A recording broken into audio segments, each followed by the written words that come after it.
supracondylar fractures of humerus. So now we're going to diaphyseal part, again, to part of the questions. So that means somewhere in the middle of the humerus. Exactly. Okay. So diaphyseal fractures, we usually use Steinmann pins in two ways. So we will see that methods in also Jess's part. Okay. So we have the normal-grade insertion and the retrograde insertion.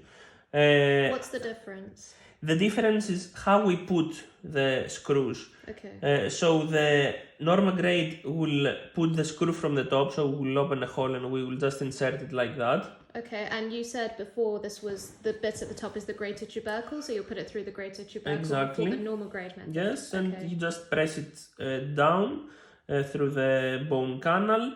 Okay. And until you feel resistance, and after you feel resistance, you can just put it a bit more just to be a bit more secure. Okay. And this is the normal one. The retro or the alternative one is that you put the Steinmann pin from the middle up, and after that you put the bone. You can see here. Okay. So you don't. No, you still have a part that will go out, but Okay. let's say that the way that you put it is different. Okay, so it's just about the result is similar, but how you put it in. Exactly, yes. Okay. So normal grade is through the greater tubercle. Retrograde is it's from the middle. from the middle.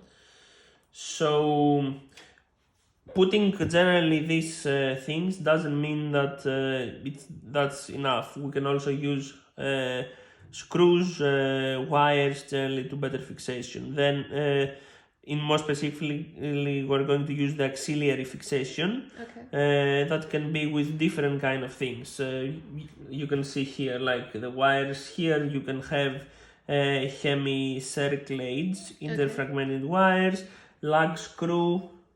Here you can see the lug screw. Yeah, indeed. 2 or more IME pins, Okay. or even an external fixation, type 1, so only one side. Very good. You can use also bone plates if you want better stability, one or both sides. So just to be clear, hemicirculage wires, lag screws, or external fixator. Yeah, but also bone plates. Plus as bone you can plates. see. Yeah. You can be from both sides, one side, but usually we use them in bigger breeds, and we have two disadvantages with them. We can see that the bone is not straight. Yeah. So that's one issue, and the proximity of radial nerve. So we have a nerve there also. Okay. In case now of the second part of our question, the supracondylar fractures, it's a lot smaller. So I don't exactly know where the fracture is, to be honest. Okay. But yeah, I don't know. I suppose. I'll say I can see the pins sort of, crossing each other in C. The fracture probably. Is here. Yeah, I can see it in B. It's sort of oblique, like it's diagonal. Yeah. In that case, only we use rush pins, double to avoid rotation. When it's double, usually it's formed like a X thing.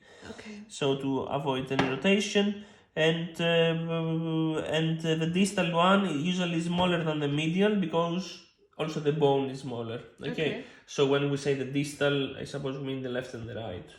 Okay. For both now type of fractures, we can use external skeletal fixation.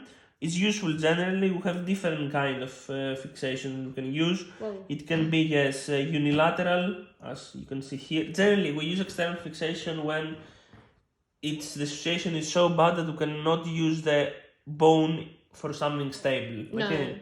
It's a lot more gross, but yes, it is what it is. We can have unilateral, type 1, single bar, double bar, and in that case, we can use something like a hybrid between 1 and 2 for very proximal type or distal extra articular fracture. So if we actually have them lower, affects also the articulation, things like that. And that was the question.